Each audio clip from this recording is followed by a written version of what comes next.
बिस्मिल्लाहिर्रहमानिर्रहीम। मेरा नाम है आरिफ और आप देख रहे हैं पर्सनल पोइट्री। इस नए साल पर कुछ नया करना है मुझे। तो जनाब, सबसे पहले नया काम मैंने ये किया है, 1 तारीख को कि एक नई वीडियो आपके लिए अपलोड कर दी है। इस वीडियो में मैं आपको सुनाऊंगा एक दुआ। तो ये वीडियो आप जब पूरी सुनेंगे तो वो दुआ आप यकीनन सुन लेंगे। अभी ये जो इस नए साल पर कुछ नया करना है मुझे, एक नज़म जो कुछ दिन पहले उसके कुछ अशार अपलोड किए थे, उसमें ये बात हुई थी कि अगर उस वीडियो पे बहुत अच्छे व्यूज आ गए तो 31 दिसंबर को ये नज़म पूरी अपलोड हो जाएगी। लेकिन कुछ अच्छे व्यूज नहीं आए, बल्कि बिल्कुल भी अच्छे व्यूज नहीं आए। तो 31 दिसंबर को ये नज़म जो इस नए साल पर कुछ नया करना है मुझे, अपलोड नहीं हुई। जो लोग ये उम्मीद लगाए बैठे थे और जिन लोगों ने मुझसे रिक्वेस्ट करी थी कि ये नज़म पूरी अपलोड कर दीजिएगा, उनसे बहुत बहुत माजरत। अब ये नज़म हम सुनेंगे दिसंबर 2023 में। अभी हम खड़े हैं 1 जनवरी 2023 में, और जैसा कि बात हुई थी कि हमें हर साल के शुरू में कुछ ना कुछ प्लानिंग करनी चाहिए कि हमें इस साल क्या करना है। तो यकीनन आपने कुछ ना कुछ प्लानिंग करी होगी कि हमने ये साल क्या करना है और किस तरह गुजारना है। देखें, लेकिन जो हम लोग प्लानिंग करते हैं वो क्या प्लानिंग होती है। मिसाल के तौर पे जो एक बच्चा होता है, छोटा सा बच्चा है समझें, तो उसकी प्लानिंग होती है, कोई आइडियल सा खिलौना होता है वो उसको चाहिए होता है। उससे थोड़ा सा बड़ा बच्चा कर ले तो उसको बाईसाइकिल चाहिए होती है, यानी जो बाईसाइकिल होती है, समझ रहे हैं आप बात को, वो उसको चाहिए होती है। और कुछ कपड़े वगैरह उसके आइडियल होते हैं, वो उसको चाहिए होते हैं। उससे थोड़ा और बड़ा बच्चा कर ले, थोड़ा सा बड़ा कर ले, और तो उसको चाहिए होती है बाइक, ठीक है, और रेसिंग बाइक। और अगर उसका पढ़ाई की तरफ रुझान है तो वो चाहता है कि मैं कुछ अच्छे से नंबर लेके अच्छी सी जॉब कर लूं।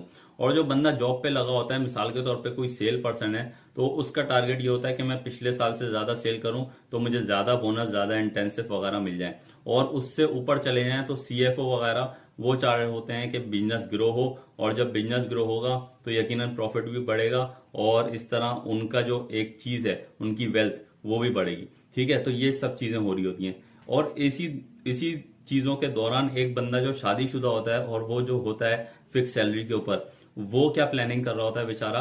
वो चाह रहा होता है किसी तरह अपने एक्सपेंसेस को कम करे। अब वो एक्सपेंसेस को किस तरह कम करे, बच्चों की फीसेस वगैरह होती हैं, घर का रेंट, ये वो, ना घर का रेंट कम हो सकता है ना बच्चों की फीसेस, और बेगम के एक्सपेंस तो बिल्कुल भी कम नहीं हो सकते।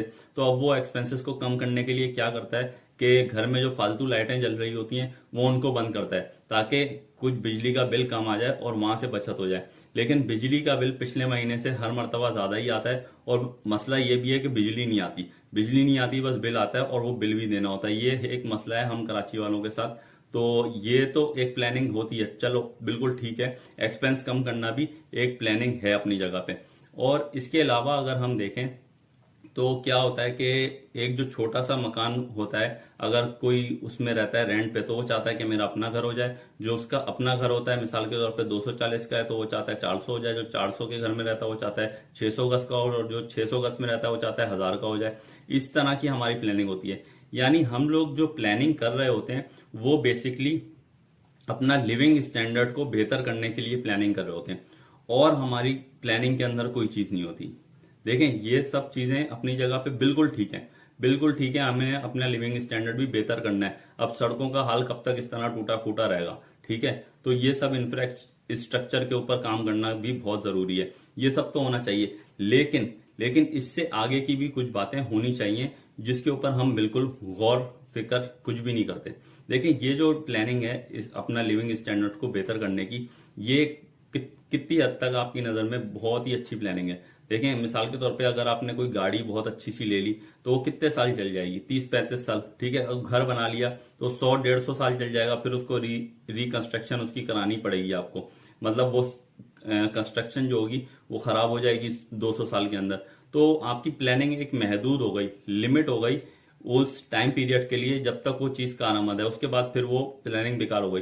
छोटी सी मिसाल और लेने के, अगर कोई आईफोन 12 ले रहा है तो फिर उसके बाद आईफोन 13 आएगा, और 14 और 15 और पता नहीं क्या क्या आएगा। तो अगर आप 13 को ले लेंगे तो फिर आपकी प्लानिंग 13 तक हो गई, ठीक है। अब 14 के लिए फिर आपने पैसे जमा करने हैं और या इसको रीसेल करना है, जो कुछ भी करना है। तो ये जो सारी चीजें हैं लिविंग स्टैंडर्ड को बेहतर करने के लिए, ये एक लिमिटेड प्लानिंग है। एज अ मुस्लिम हमने जो प्लानिंग करनी चाहिए वो आपको मैं थोड़ी सी बता रहा हूं, थोड़ा सा काम आपने भी करना है, ठीक है। तो जो अभी तक आपने प्लान किया, अगर उसमें कुछ चीजें ऐसी नहीं है जो अभी मैं आपको बताने जा रहा हूं, तो वो भी इंक्लूड कर लीजिएगा ताकि आपकी प्लानिंग बहुत बेहतर हो जाए। देखें, बेसिकली हमें जो काम करना है वो अपनी आखिरत के लिए भी करना है, और वो भी इसी दुनिया में करना है। मरने के बाद हमें ये इजाजत नहीं होगी कि इस दुनिया में जाओ और आखिरत के लिए वापस से कुछ काम करके लेके आओ, जिससे हमारे आखिरत में जो अजाब वगैरह होंगे और जो मरहले होंगे उसके अंदर आसानियां पैदा करने के लिए जो काम हमें करना है वो भी इसी दुनिया में करना है, तो वो काम भी आप करें। मिसाल के तौर पे आप अगर नमाज नहीं पढ़ते तो आज है 1 जनवरी 2023, आप ये अहद कर लें खुद से कि मुझे नमाज पढ़नी है। और जो लोग नमाज पढ़ते हैं और टाइम पे नहीं पढ़ते तो वो अहद कर लें कि भाई मुझे टाइम पे पढ़नी है, अव्वल वक्त के ऊपर नमाज पढ़नी है। और जो लोग अव्वल वक्त पे नमाज पढ़ रहे हैं वो ये सोचे कि भाई मुझे नमाज के साथ थोड़ा सा कुरान भी पढ़ना है, ठीक है। तो इस तरह स्टेप बाय स्टेप चलते रहें। और जो लोग कुरान भी पढ़ते हैं, नमाज भी पढ़ते हैं, वो सोचे कि भाई मुझे तहज्जुद भी पढ़ना है, ठीक है। अब इस तरीके से आपने अपने आप को स्टेप बाय स्टेप आगे लेके जाना है, तो आप दुनिया में भी कामयाब होंगे और आखिरत में भी। दुनिया में सिर्फ कामयाब होने से कोई फायदा नहीं है, आखिरत में कामयाब होने से ही फायदा है, ठीक है। एक छोटा सा मैसेज यहाँ पे ये था। और कामयाब बंदा जो होता है उसके पीछे बहुत सारी चीजें होती हैं, ठीक है। और उस बहुत सारी चीजों में से एक चीज जो होती है वो मैं आपको फैक्टर बता रहा हूँ, वो होती है दुआ। तो दुआ आप बुजुर्गों से, अपने वालिदैन से लेते रहें अगर आपको बहुत कामयाब होना है। अगर कामयाबी चाहिए और कामयाबी के मराइल जल्दी तय करने हैं तो उसके लिए दुआ एक बहुत जरूरी चीज है, जो कि आपने अपने वालिदैन से भी लेनी है, बुजुर्गों से भी लेनी है और अपने लिए खुद भी करनी है, ठीक है। तो आज जो मौजू है वो एक दुआ है, वो मैं आपको सुना रहा हूं जो कि मैंने लिखी है इस नए साल के ऊपर ही समझें। तो वो दुआ शुरू करते हैं और उसके बाद एक दो बातें करके ये वीडियो को करेंगे एंड। खुदाया खुदाया जिस नूर का वादा है, खुदाया जिस नूर का वादा है, अब भेज वो नूर दे।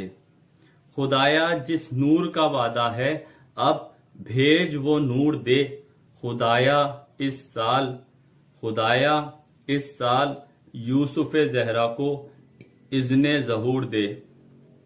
फर्क कर सकें अपने दोस्तों में, दुश्मनों में, फर्क कर सकें अपने दोस्तों में, दुश्मनों में। या रब मुसलमानों को इतना शऊर दे, जो मुल्क को टुकड़े टुकड़े करके, जो मुल्क को टुकड़े टुकड़े करके बेचकर खा जाएं, जो मुल्क को टुकड़े टुकड़े करके बेचकर खा जाएं। खुदा ऐसों के हाथों में, खुदा ऐसों के हाथों में न मुल्क का दस्तूर दे। खुदाया खुदाया जो परेशान हाल हैं, बेरोजगार हैं, खुदाया जो परेशान हाल हैं, बेरोजगार हैं, उनके हाथों में कोई हुनर दे, कोई उमूर दे। इज्जत दे, सखावत दे, मुझे इल्म की दौलत दे। इज्जत दे, सखावत दे, मुझे इल्म की दौलत दे। मगर इस बात पर मुझे, मगर इस बात पर मुझे न कभी गुरूर दे। खुदाया मैं देख सकूं, खुदाया मैं देख सकूं तेरी कुदरत के नूरी मनाजिर। खुदाया मैं देख सकूं तेरी कुदरत के नूरी मनाजिर। मेरी आंखों में वो बसारत दे, मेरी आंखों में वो बसारत दे, दिल में वो नूर दे। खुदाया अता कर मुझे, खुदाया अता कर मुझे तौफीके इबादत। खुदाया अता कर मुझे तौफीके इबादत और इबादतों के अंदर मुझको सुरूर दे। इस नए साल पर खुदा से, इस नए साल पर खुदा से बस इतनी दुआ है आरिफ। इस नए साल पर खुदा से बस इतनी दुआ है आरिफ। मर जाऊं तो जन्नत में, मर जाऊं तो जन्नत में, मुझे एक घर जरूर दे। जनाब ये थी एक दुआ जो इस नए साल के मुनासिबत से मैंने लिखी थी, तो इसको ज़्यादा से ज़्यादा शेयर करिएगा। आखिर में एक बात कहता चलूं कि देखें, नया साल जो शुरू हुआ है तो इस्लामी कुतुब में और आपको इंटरनेट पे भी नए साल की दुआ मिल जाएगी, तो वो आप ज़रूर इसको पढ़िएगा ताकि आपका जो आगाज़ हो वो खुदा के कलाम से शुरू हो। तो जब खुदा के कलाम से शुरू होगा तो उसमें खैर व बरकत ऑटोमेटिकली आ जाएगी। यहाँ पे करते हैं वीडियो को एंड और मिलेंगे नेक्स्ट वीडियो में। अपना ख्याल रखिएगा और मुझे दुआओं में याद रखिएगा। Thank you. खुदा हाफिज।